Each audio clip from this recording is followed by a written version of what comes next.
Hello, I welcome everybody who has joined us today. This is the Media Center Ukraine in Ukrinform, which is going on with its work. This is 183rd day of the full-scale invasion of Russian aggressor, and today we will be speaking about the very important topic, the topic of recovery and deoccupation of Crimea, the economic model. And I would like to introduce today's speakers. That is Tamila Tasheva, permanent representative of the President of Ukraine to the Autonomous Republic of Crimea; Alina Frolova, Deputy Minister of Defense of Ukraine in 2019-2020 and also Deputy Chair of the Board of the Center for Defense Strategies; Oleksandra Azarkhina, Deputy Minister of Infrastructure; and Maxim Fedosienko, Kyiv School of Economics representative. On the 23rd of August, everybody has seen that we had the second summit of the Crimean Platform, and at this summit, the President of Ukraine has presented the strategy for recovery and restoration of Crimea. So, Tamila, could you please tell a bit about this strategy, what it includes, and why do we need it? Okay, thank you so much. Hello, dear colleagues. We thank you that you've come here and that you are paying attention to the topic of the Crimea. I will not tell about the full strategy, but I will tell you maybe some of the preconditions why this document emerged.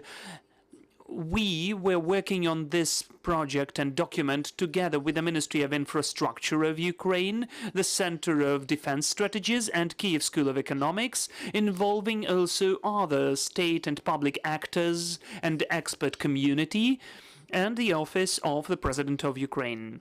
This used to be the task and the decree of the President, because we understand that deoccupation of the Crimea sooner or later will take place. Of course, we're working on it to take place much quicker, much sooner. And for us, it is so important to send the signals not only for our international partners and to show that we are now thinking on how the Crimea will look like after the occupation of the Crimean Peninsula, but first and foremost the signals to our citizens of Ukraine which are residing at the temporarily occupied territory of the Autonomous Republic of Crimea and Sevastopol city. So this plan of recovery, economic recovery of the Crimea, will be embedded into the overall plan of the recovery of Ukrainian state. Yes, really, on the 23rd of August, at the second online summit of the Crimean Platform, the President of Ukraine has already presented this plan. He told about the importance of this plan and the more detailed information of the fourth part of the online summit of the Crimean Platform was presented by the Prime Minister of Ukraine. Today, we will be speaking about that in more details about this plan, including the sphere of tourism, what we are doing about infrastructure, and how we will restore and recover Crimea, and how it is correlated with the security issues, humanitarian policy issues, and so on. So altogether, last year, 2021, we have presented the strategy of deoccupation and reintegration. Well, of course, a certain economic bloc was present there as well, and this strategy is also has been developed taking into account the overall context of the full-scale war, the overall context of all the 8 years of occupation, and also it took into account the strategy of deoccupation, and it based upon its principles. It's very important to mention that in this document you will not see detailization about the legal definition, how and in which format the Autonomous Republic Crimea will exist, because now within a different working group we are developing the legal framework of the state understanding of the whole Crimean Peninsula. We all understand that the Crimea is the part of the Ukrainian state, but whether it will be just a region or maybe it will be the Autonomous Republic of Crimea, well, with some of the separate status as it used to have of Sevastopol city, we will define it later. Our position is that Sevastopol city had a special status Just considering the Russian narrative which they promoted of their existence, of the Russian fleet, their Russian navy on the territory of Sevastopol city. So all of that will be reconsidered. We did not write any details in the plan, anything about the rights and citizenship and how we will perceive the citizens of Russian Federation, who, I remind you, came to the territory of the peninsula and are staying there illegally, 500 to 800,000. Some of the experts tell that this is the approximate number. You will not see so far in this document any issues of the ownership rights for real estate, including the issues of nationalization of the property, which was done by the aggressor country, or the issues of responsibility and liability for the harm and losses on the territory of the peninsula, including the issues of amnesty, lustration, or staff reserve. But all of those are the issues which are definitely connected with the issues of economic recovery of Crimea. So that is why this work is just the first concept. This is the first framework of our vision. Further on, later on, as for the measures and events which will be taking place in Berlin at the level of the European countries, we will present the more detailed plan of economic recovery, which will be, I will repeat, embedded into the overall policy of the state about the economic recovery of the whole state. So the part about the Crimea will be there as well. And of course, we will present this strategy or the plan of economic recovery at the parliamentary summit of the Crimean Platform, which will take place in the end of October in Zagreb, in Croatia. It will be the first parliamentary summit where as well we'll have the expert level represented there, and in the panel which will be devoted to the issues of reintegration and recovery of the Crimean Peninsula after the occupation will be presented there as well. So I think that's it from me so far. I would like to express my gratitude and say that we would ask you to follow what will take place during the future months, the next months of the work, beginning with the autumn. We will dwell in more details about some of the parts of this strategy, because the Crimea used to be, is, and definitely will be the part of Ukraine. And definitely the war did not start on the 24th of February. We'd like to emphasize the war started with the occupation of the Crimea, so the security of the whole region will be provided only after the occupation of all of our territories, including the Crimean Peninsula. And the war and the victory for us means the comeback of all of the territories. Thank you. Dear colleagues, I would like to remind you that we have the printed version of this strategy, so when our event is over, each of you will be able to get acquainted with it. We have it in English as well. And now I'm giving the floor about the humanitarian component of the strategy, the component which really worries us a lot, most of all.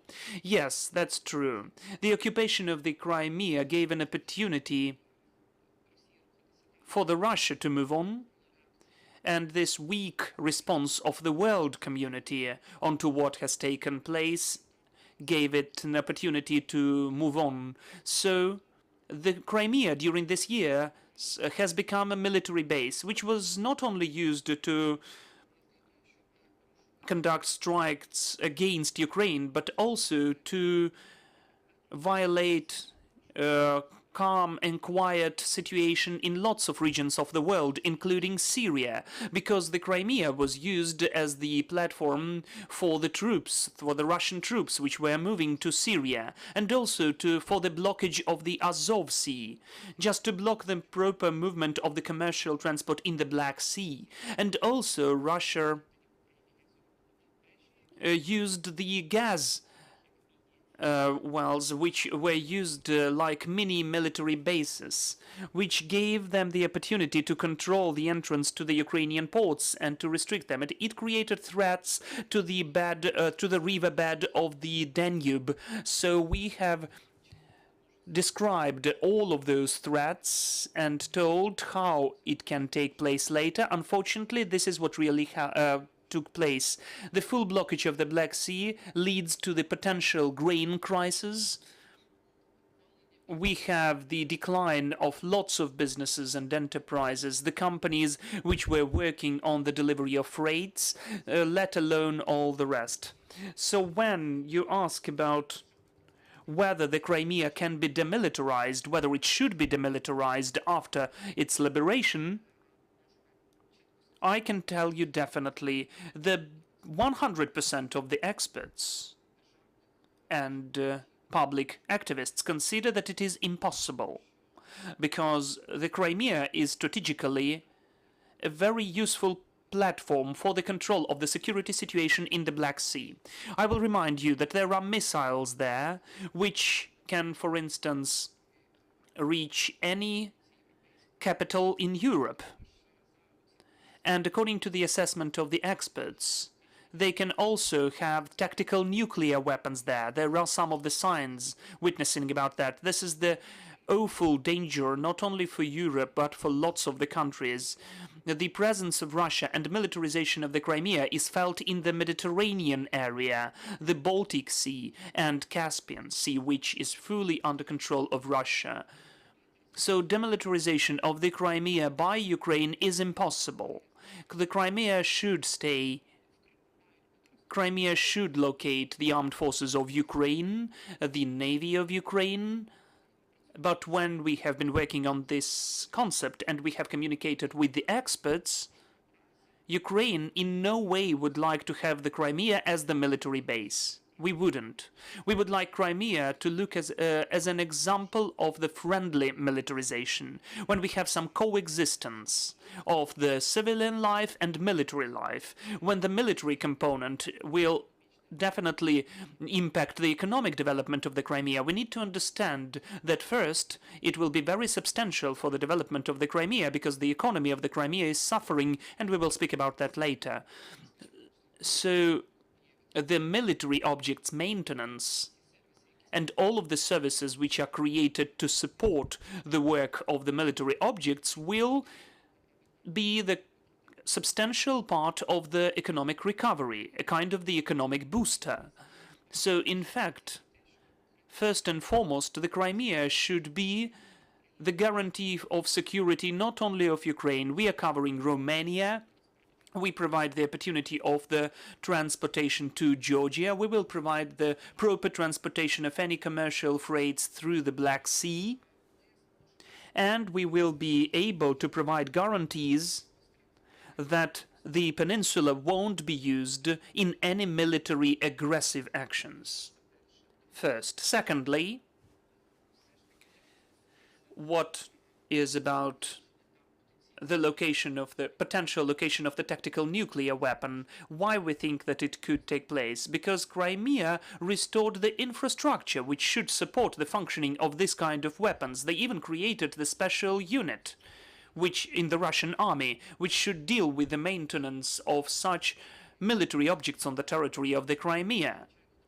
Of course, it's incredibly dangerous. Ukraine has joined the treaty about proliferation, so we need to bring the Crimea back to the territory which is free of tactical nuclear weapons. And then it will mean that all of the objects which were restored to use such kind of weapons should be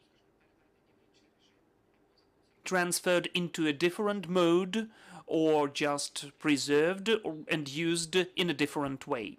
Thirdly, the Crimea should become a guarantor of the regional security and Ukrainian security, because the Crimea is also covering the continental part of Ukraine, and it provides its security and safety. And the most important thing, it will give us an opportunity to deblock the Azov Sea and to make the Azov Sea under the regulation of the international law, which is not true now, because Russia considers it to be its internal sea and does not give an opportunity to anybody to use this resource. What's also important about the Black Sea has lots of gas, and my colleagues will tell about that as well. And also, the extraction of gas is possible only when we have the secure infrastructure and the protection by the Ukrainian military of this extraction as well. The same extraction can be done by Romania. Now they cannot develop this project because of the events which are connected with the war of Russia against Ukraine. And also the servicemen, the military, should clean the sea from the mines. As of now, we get lots of notifications about the mining of the whole Black Sea, including the parts which are very close to the riverbed of the Danube. And recently you could see that these mines are just swept to the beaches in other states. So those are the tasks of the servicemen of the military, to conduct this procedure and to clean the sea from those dangerous components. And of course, we would like the Crimea to be open for the international community, for the NATO and the EU, including our military cooperation and the Black Sea. Well, the lack of attention of NATO to the Black Sea showed that this was a mistake strategy, because the Black Sea is now one of the biggest threats for the security of NATO countries. That is why we will be really happy to welcome our partners of NATO, and not only NATO, anybody. In fact, we can see that it will give us the inflow of tourists, because the military component, if it is friendly, if it rather visual, and lots of tourists will go there just to see the military parades or friendly militarization, including the coming of the foreign military ships will always incentivize the tourist flow. So we would like to see the multinational presence and the visits by other countries, the cooperation in the military sphere. So in fact, that's it about the economic model, how militarization will impact the economic model. We can see some driver in that. We can see some inflow of tourists in that. And we would like to have a very friendly cooperation and relations between the military infrastructure and the civil one. Oleksandra, let us speak about the infrastructural projects which are planned for the implementation in the deoccupied Crimea, please. Hello, I'm Oleksandra Azarkhina. In fact, during the peaceful times, the infrastructure is the question for comfort and mobility of the population, the goods, and finally for the richness of the nation. Under the military conditions, the infrastructure is also becoming the issue of defense capacity, how quickly we can move people, the army, all of the necessary points necessary for the provision of the front line and the rear. The defense capacity depends on that. When we speak about the infrastructure projects after the end of the war, after our victory, and when the Crimea will come back to the Ukrainian authorities, we are speaking about the two tasks of the infrastructure. First is reintegration of the peninsula with all of the rest regions of the country. Secondly is reintegration of the Crimea with the whole world, both the western axis, we are speaking about the EU first of all, and in the southern direction,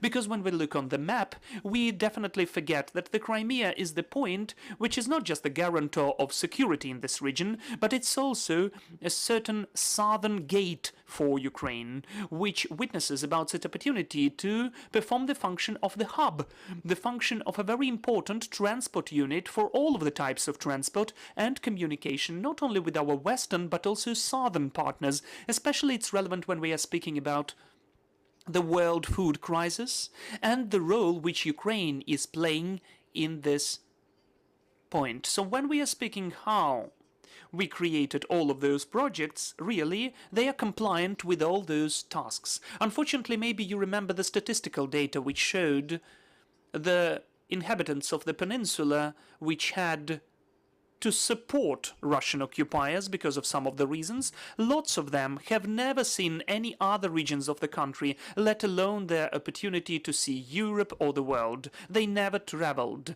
So that's what shaped their understanding. So first of all, what we need to do in the infrastructure thing is to open the windows and the doors and to let the fresh air in for the peninsula to breathe with fresh air. Practically, we are speaking about such projects which will need attention both at the level of the road connection and the railway connection, and what's important, the sea passenger, the marine passenger transport. 2 years ago, according to the initiative of the president, almost 3 years ago, in fact, Ukraine has started a very big infrastructure reform which foresaw a huge restoration of kilometers of the roads. Lots of people criticized that, but it also performed an important function which witnesses about the opportunity to connect our regions and oblasts with each other. Years by years, Chernivtsi and Kropivnitsky parts were just islands, and the same happened with the peninsula. The roads and the railway connection is in our focus. Interesting statistics about the occupation. The structure of the passenger flow was following: 67% were the railway transport, 20% automobile, 13% aviation. In 2020, 70% is the automobile, 25% is aircrafts, and the rest is railway. So it's not only about the disbalance, but also about the environmental issues. We can see that it's the less ecological. So during the occupation years, they brought lots of cars of low ecological and environmental standards. So Ukraine has to get rid of them. We are looking at the opportunity for the development of the sector for the electro cars, because it's also compliant with the requirements for the environmental protection, and it also is really compliant with the climate conditions.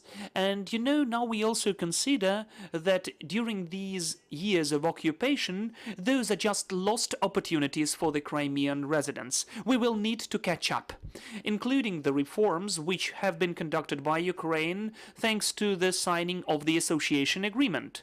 The things which are usual for us, like digitalization, like decentralization, like our rights and freedoms, unfortunately, were just lost for the Crimea. And here we have such an example. For instance, road connection and integration into the European network of roads. Every year we had a very technical piece of work when we said that the routes of Ukraine should become the part of European routes. Nothing new and nothing incredible in that. We are just, taking the ruler and putting it on the map. But it is about the visibility for the Europeans of us as a country, and for them to see that our country is not just the white spot, but the opportunity for the development of travels, and it's very close in all of the possible senses. Then, from the infrastructural point of view, the Crimea should be fully integrated, first of all, with the southern oblasts or regions, and unfortunately some of the roads, even before occupation, did not exist. And this is a very important axis which connects our south with all of the rest regions, like M17, Kherson, Jankoy, Feodosia, Kerch, M18, Kharkiv, Melitopol, Simferopol, Alushta, Yalta, and M14, Odessa, Mykolaiv, Kherson, Melitopol, important roads. And especially the roads are playing not only the issue of convenience, but also defense capacity. The same concerns the passenger railway connection. We understand that the priority routes are still Kyiv, Sevastopol, Kharkiv, Kherson, Simferopol, Odessa, Mykolaiv, Kherson, Kerch. And what's interesting about that is the opportunity, how the infrastructure can create certain opportunities for the economy. When we thought about the fate of the industry, and Kyiv School of Economy will tell about that later, we were posing the question, which type of industry can stay there, which will be needed, and so on. For instance, I was speaking about the electrical vehicles. Secondly, the heavy industries like shipbuilding. If Russia needs military ships, we are interested to have passenger transport, because the Aquatoria is closed now. And as it was mentioned, this is not only the issue for Ukraine, but for all of the countries which have exit to the Black Sea. This is the environmentally clean type of transport, and it does not develop. Before the occupation, there were projects in our ministry to launch huge passenger cruise liners to the Crimea. This should be the project which we should come back to. And the next issue that we need to be compliant with the standards of Green Deal, and it should take place in the Crimea. The same about the transport, because the transport is one of the biggest polluters of the environment. But if we create this model properly, in an appropriate manner, we will have the sustainable development of the Crimea. The port infrastructure, we need to reintegrate 5 Crimean ports, Yevpatoria, Kerch, Feodosia, Yalta, Sevastopol, into the unified transport system of Ukraine and freight system. We saw how the blockage of the Ukrainian ports impacted the whole Ukrainian economy and the world economy, including the food situation on lots of the continents. And we also see interesting researches and sometimes unexpected results that without the Ukrainian agrarian products and normal volumes of it, we saw not only the most vulnerable countries affected, I mean African continent, but also our neighboring countries, the EU countries, which never noticed the role of the sunflower oil on their market. And all of that impacted the inflation in the world. So when we are saying that during the first years after the occupation, we plan the recovery of the freights on the level of more than 30 million tons a year, those are totally real figures, including the situation that the Ukrainian agrarian sector is developing in spite of any military threats. And there is high demand on that. Then we are looking about aviation hub, which should be very powerful. Alina mentioned an interesting point, how the existence of Crimea as a closed military base impacts our neighbors, blocking the projects on gas extraction, blocking the transportation. In case of aviation, this is also the issue of big money, because when we close airspace over the peninsula, Ukraine is not the only one to lose. Thousands of aviation carriers are losing because they cannot use this space for their transportation. Ukraine, of course, loses money because the transit potential is what we get, in fact, just like it is from those who use our airspace. So all of those details lead to the normal opportunity of the integration of the whole country into the world space. Because from the transport point of view, we are in the dead end. The airspace is blocked because of the security issues. The railway connection is blocked because we have such a neighbor. And it turns out that we are on the edge of civilization, and we need to reconstruct it to see the whole map and our place as the connection with the West and the South as well. So one of the biggest and most interesting projects of infrastructure for us, which we have been actively discussing in the team, is about the secure disassembling. I mean the necessity of the transport modal balancing and reintegration of all of the transport flows into other regions of Ukraine, but it's also connected with the use of the Azov Sea as the equatorium, not like just internal sea, with some environmental challenges, flora and fauna, which were affected because of the construction of this bridge. So this bridge does not have the right for existence. And also I'd like to speak about the new tourism policy. In the structure of our ministry, we have the State Agency on the Development of Tourism, so we understand that all of those points are directly connected with how we will develop tourism in the Crimea. A bit of statistical data. Before the occupation, 63% of the tourists on the peninsula were the citizens of Ukraine.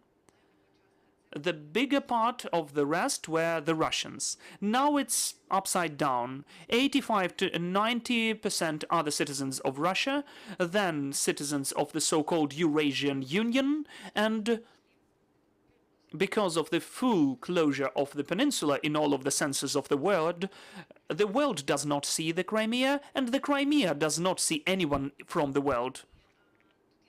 So there is an important point for us. A reintegration point.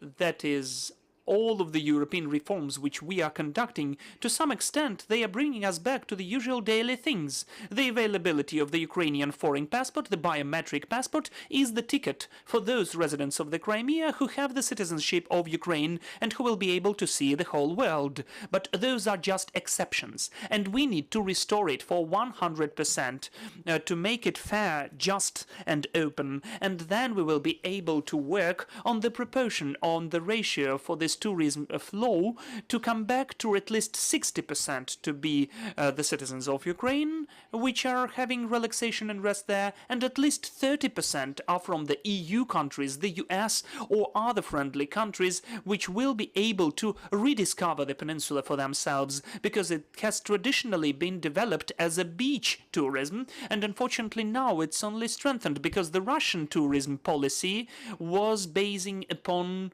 the dotation approach, which gave the opportunity to support the branch itself and gave some investments into the GDP, because this is the part of the money which is invested into the peninsula. But this is not the system which would support small and medium businesses, the residents of the Crimea, which would support, which would gain some of the outcomes of the tourism branch, which is the most developed on the peninsula. So of course we are speaking about the tourism not only as a project which will provide accessibility, but also the project which will discover its potential, not only as a big beach, but also the project of Crimea 365. That is the necessity of using the Crimea as a tourist destination all the year round.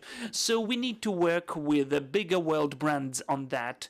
Together with the team, with Tamila, we will pay attention to that, and we will explain why the Crimea after occupation will need partners, because it has got lots of opportunities for the development of the multinational business, which would be interesting as well. But simultaneously we understand that we would like to support SMEs. We would like to base upon the traditional craft, and we would like the entrepreneurs of the Crimea to see that it is possible to develop not only their own beds to stay at, because if you had some rest there, you remember those signs, free beds. This is definitely not the type of tourism we would like to develop. We would like them to develop, to grow, I don't know, to create mugs, to create jugs, and just to show the diversity of the culture, which would show interesting and deeper stories of the peninsula. So we are looking at the recovery and restoration of the cult festivals. Kazantip, Koktebel, years of occupation showed that it's not enough to show the physical destination of the festivals. This is the philosophy and the spirit of the peninsula, who everybody felt if you visited those festivals. We need to bring it back. Together with the Office of the First Lady, we are working on the project of rehabilitation for the servicemen, for the military. We would like our sanatorium and resort foundation to be compliant with the requirements for medical rehabilitation of our ex-combatants and veterans, and psychological rehabilitation of the victims of war, because we understand that the Crimea has lots of opportunities for the development of this sector, and it will be a huge push for the medical tourism as well. Besides that, we are working on the creation of the University of Hospitality and Tourism, encouragement of the cooperation in the tourism sector with other spheres, and like formation of the development of culture and sabbatical. And here I need to conclude, because we can see that this is kind of the leadership should be of the indigenous people who are living there, and together with the international and foreign community. Because of the tragic events, the attention to Ukraine is very high, and if this attention used to be as close as it's now for 8 years, we would be able to avoid lots of problems. So we need to draw attention to this issue again for the Crimea to become interesting and worthy tourism object for the development and investments for all of our partners. Thank you so much. I give the floor to our colleagues from Kyiv School of Economics. Maxim, let us speak about the components of the strategy connected with the industry, its development, and the energy independence of the peninsula. Okay, thank you. First and foremost, I'd like to say that the economically strong Crimea is the strong Crimea on the resistance against aggressors. So it's important to create strong economy on the peninsula. We understand that the aim of the temporary occupation of Crimea was not the development of economy or entrepreneurship, but militarization of the peninsula. So we can see the consequences of the negative impact onto the economy of the Crimea, that is, the decrease of the private sector with the increase of the public sector, the decrease of the SMEs, more than 20 times decrease of international trade of the Crimea after the occupation. And also we see that in fact there have been violations of all of the economic connections of the Crimea with Ukraine and the modern world. The Crimea was economically reoriented and was created in the strong connection with Russia to satisfy its needs. We need to restore and recover Crimea and to reintegrate it into the economic space of the country, into the world economic space, the global value creation links, and also to add international actors and modern technologies which are not in the Crimea today. They need to be working and involved in the recovery of the Crimea. We need to work together on that. First of all, to use it and to get the quick outcomes for each invested hryvnia or for each invested dollar or euro. For us to get more feedback or result, we need to focus on the recovery factors which are unique for the Crimea. Those are competitive advantages of the peninsula. We have mentioned lots of them already. The geographic location, which is an advantage, the logistic ways, the natural conditions for the development of the tourism, and also mineral resources, the energy service. So the Crimea is unique about that. As for the development of the energy sphere, the Crimea has all the opportunities to become the energy center of the region on the carbon extraction. There are lots of potentials to extract natural gas in the Black Sea on the territory of the Crimea. The potential fields are 2.3 trillions of cubic meters of natural gas. Those are substantial figures. Even the existing fields are approximately 60 billion cubic meters. Before the war, Ukraine consumed 30 billion cubic meters of gas, 20 of which were of our own extraction and 10 were imported. So thanks to these reserves, we can not only satisfy our internal consumption, but to provide the energy security of our partners, the EU and neighboring countries. So it is so important as an development component. So we need to extract natural gas with the modern technologies, with the minimum impact onto the environment. For that, we need to involve international partners looking at those deposits. When we are speaking about the economic development, it should take place with the help of the development of the SMEs, small and medium enterprises, which will not only increase GDP, but it will also increase the welfare of the population and the revenue of the whole population of the Crimea. It will positively impact each resident of the Crimea. That is why we need to have such a balance between the development of SMEs and the involvement of the international partners and the bigger corporations, for the bigger partners not to replace potential job places for the small and medium entrepreneurship, and vice versa, to be a catalyst for the development of economy. And thanks to them, there should be bigger, substantial projects developed. We should involve modern technologies, for instance, in the energy sector, or in the tourism, or in the construction of the modern ships. That is why the development of the natural gas extraction should be done with the leading world players at this market. In the energy sector, we need to develop the renewables, because Crimea has a huge potential for that. That is both solar energy and wind energy. And a big part of the energy balance of the Crimea and Ukraine should be taken by the renewables. Altogether, the integration of the Crimea as part of Ukraine into the European system of energy, and so will provide a special incentive for the development of the renewables and to involve additional investments into this sector. The energy sector should have also the implemented projects connected with the thermomodernization and the increase of the efficiency of the use of energy resources. And also, as it was mentioned by Oleksandra, that is the development of electrical vehicles and the infrastructure for them, the creation of the market of these services, and the market of electric cars in the Crimea. As for the development of SMEs,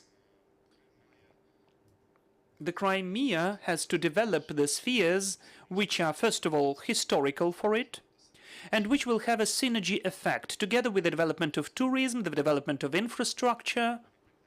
For instance, for the development of tourism, it would be nice to develop the production and manufacturing of craft things, and the agriculture and the animal farming, which is historical for this area. And also we shouldn't forget about the development of the historical industry spheres like shipbuilding. And here we also will have the synergy effect after the recovery of the Black Sea Navy and the implementation of the projects of the shipbuilding for the military, which we should create together with our partners, for instance, the UK and Turkey. Altogether, we need to pay separate attention to the heavy industry, which now exists in the Crimea. Those are such enterprises like soda factory, Titan factory, which are negatively impacting the environment and are just the legacy of the Soviet times looking at their technologies. So the Crimea should have heavy industry which is updated according to the modern environmental and climate standards. If it does not take place, the enterprises should be just refocused onto a different type of activities or closed, with the liquidating of the consequences which are the negative ones for the environment. That is, recultivation of the waste disposals, industry ones, the recultivated of the polluted lands.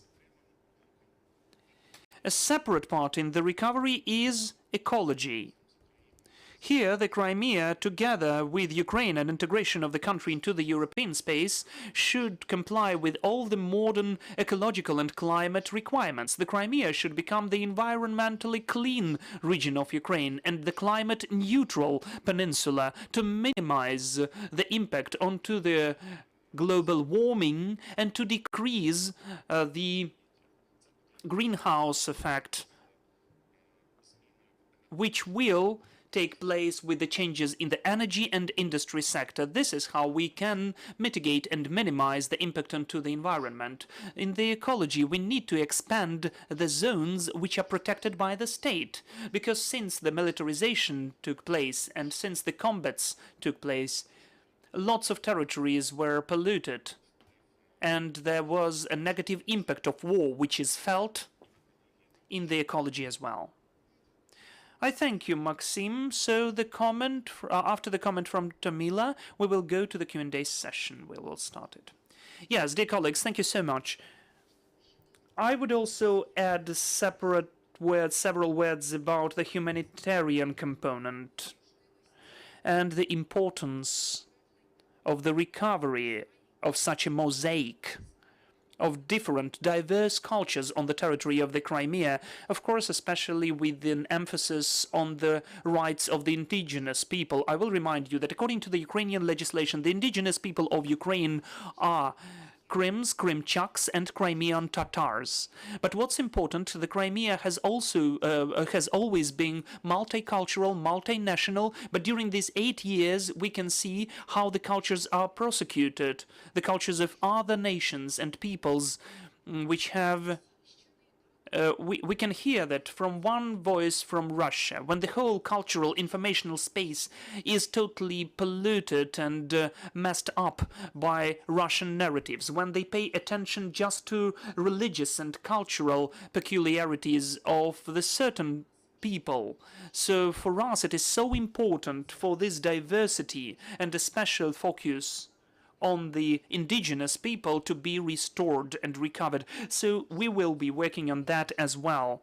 And of course it is connected with different spheres and branches of the economy on the territory of the peninsula, in particular with the tourist sphere. For instance, when Oleksandra was speaking about the development and support of tourism, for us to have huge companies working there and hotel complexes created, of course we would ask our international partners who will implement those projects, we would ask them to emphasize onto the ethnical cultural component. For instance, well, just formally speaking, as an example, to create Hilton Hotel, but in the Crimean Tatar style, taking into account the whole context, the cultural context, and narratives which are natural for the Crimea. Besides that, it's so important to mention that we will definitely support the comeback of the higher educational institutions to the Crimea, I mean Ukrainian ones, and opening of the newer higher educational institutions, taking into account the cultural and humanitarian importance of these issues. Besides that, we would like to create, and I think that soon we will begin the communication with the stakeholders, the Institute of the Research of the Consequences of Temporary Occupation and Mechanisms of Reintegration. And what's important, it's important to do it on the territory of the Crimean Peninsula, where we have 3 indigenous people, to create the Museum of the Crimean Tatar people and the Laboratory of the Research of Indigenous Peoples, not only of Ukraine, but of the world, because we can share the experience which we gained during the whole period of independence, especially during the several last years when we were developing the culture, the language, and so on of the indigenous people of Ukraine. Of course, we will be speaking and we will restore the network of the Ukrainian educational institutions all over the Crimean Peninsula, because as of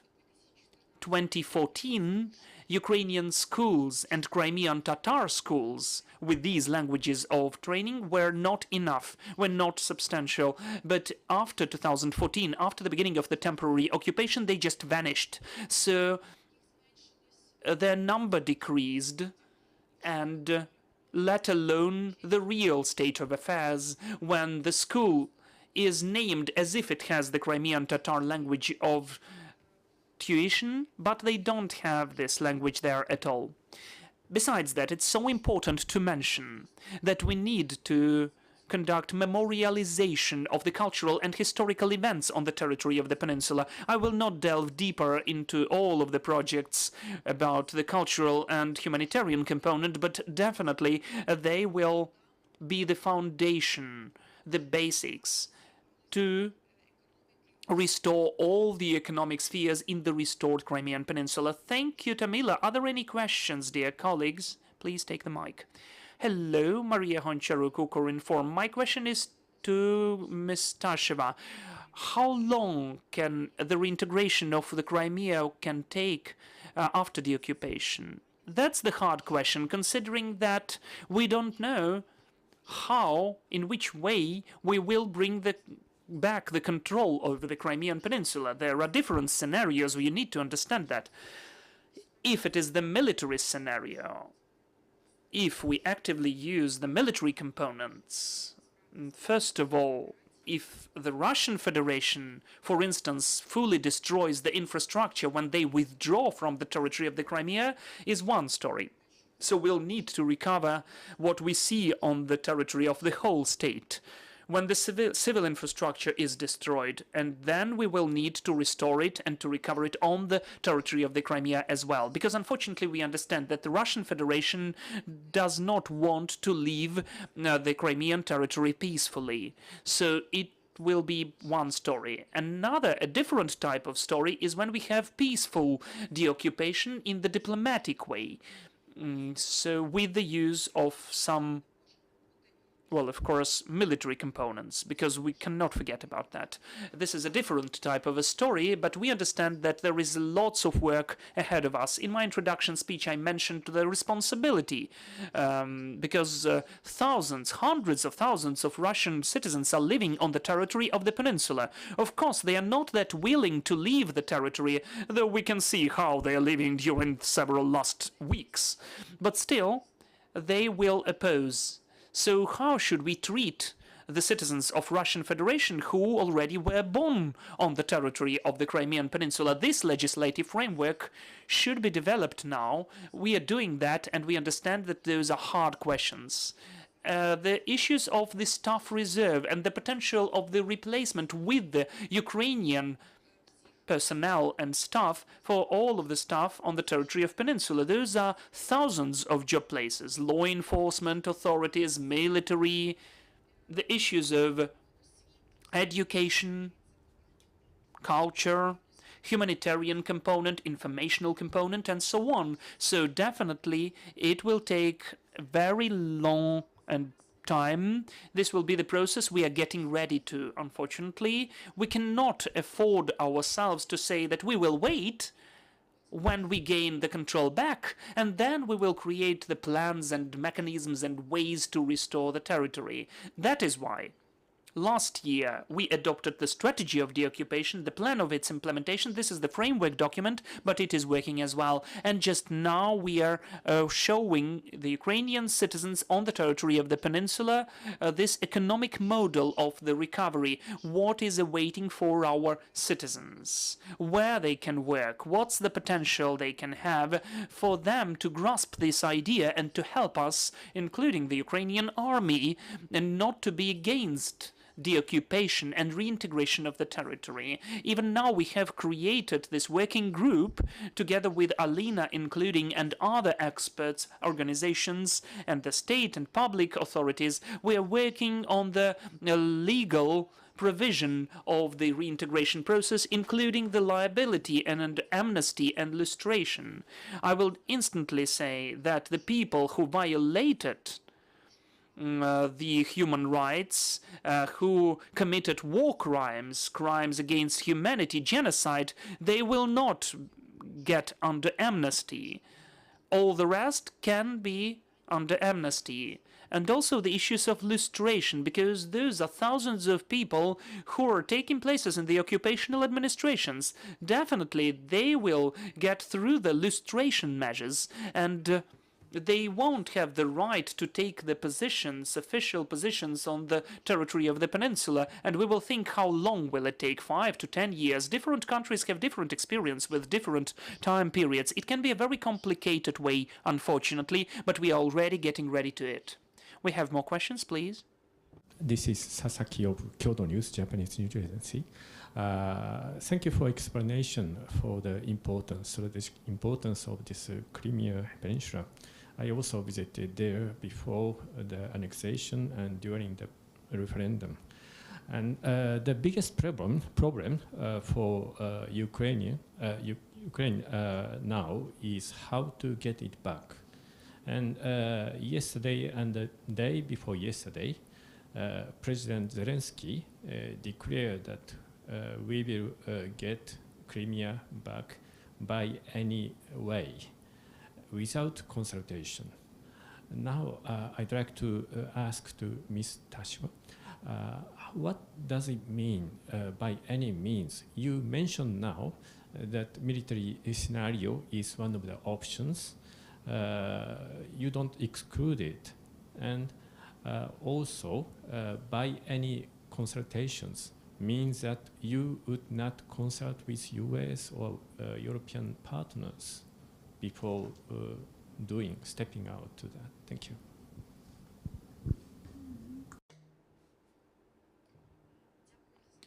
Thank you for the question. Yes, really, the attention to the Crimean topic is rising. I can see that our Japanese colleagues are paying a lot of attention to this topic. We are really grateful that the Prime Minister of Japan has addressed the Crimea Platform. So the level of the representation in 2022, after the beginning of the full-scale invasion, was really very high level. Though last year it was important as well that Japan joined the Crimean Declaration. You understand that we have same problems. You have northern territories, and it's so important that Japan at the highest level also is speaking about the comeback of these territories. And we understand that Russian Federation, as it is speaking about the territory of the Crimean Peninsula, it is saying the same, that he doesn't want any communications and consultations about your northern territories. So about your question, it seems to me the president of Ukraine did make a very specific signal that we will not violate any provisions of the international law to deoccupy these territories, to bring this territory back, using any means possible. The priority sphere, and the president mentioned that in multiple times, is the policy of diplomatic way to bring back the territory, because we understand that any military actions will lead to huge victims among the civilians.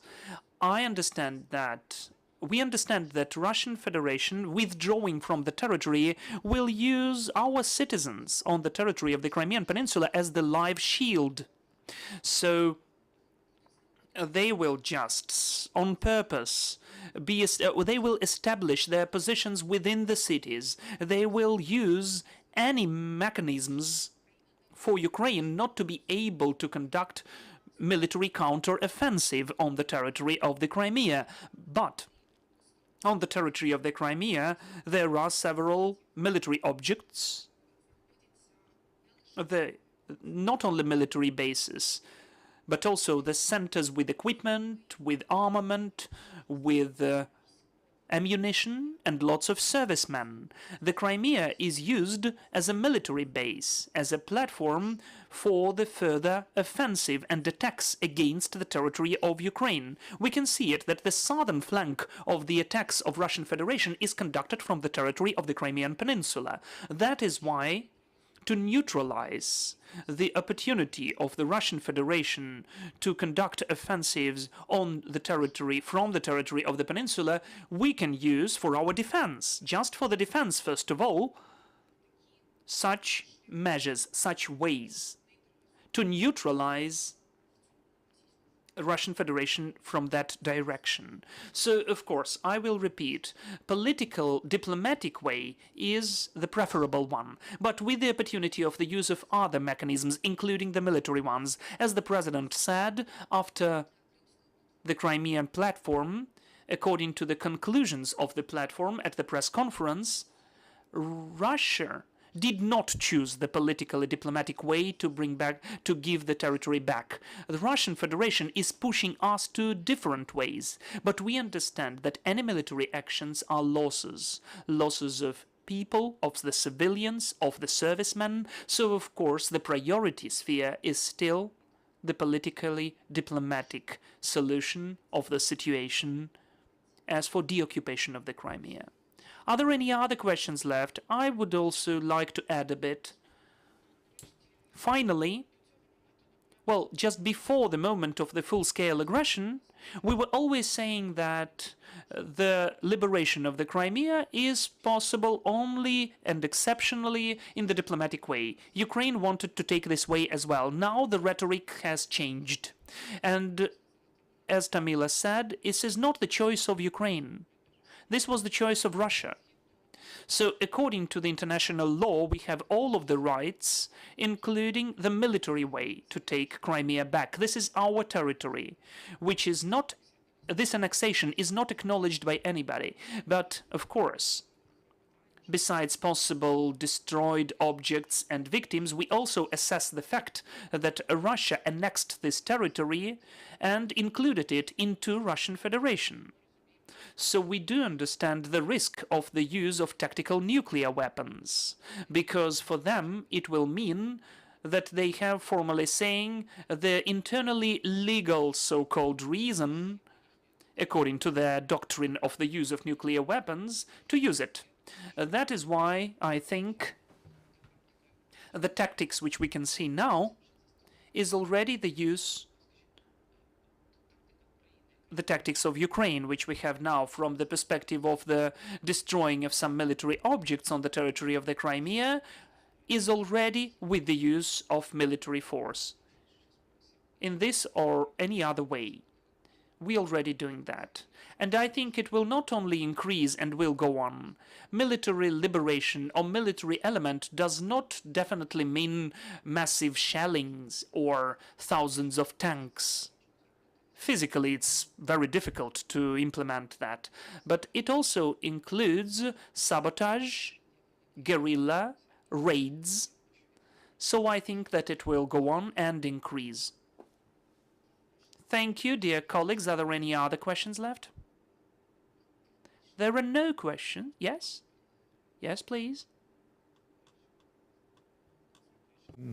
With any other partners?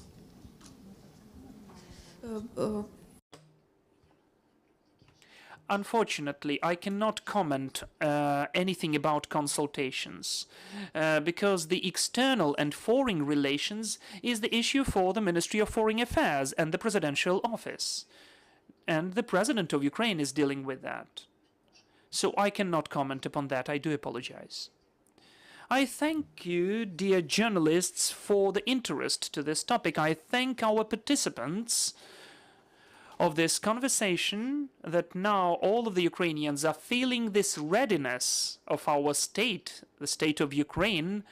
We are ready to the moment when the peninsula will be deoccupied. We are working on that, and it's very important how we will bring it back. Thank you, dear friends, that you've spent this time with us. Stay with us further on.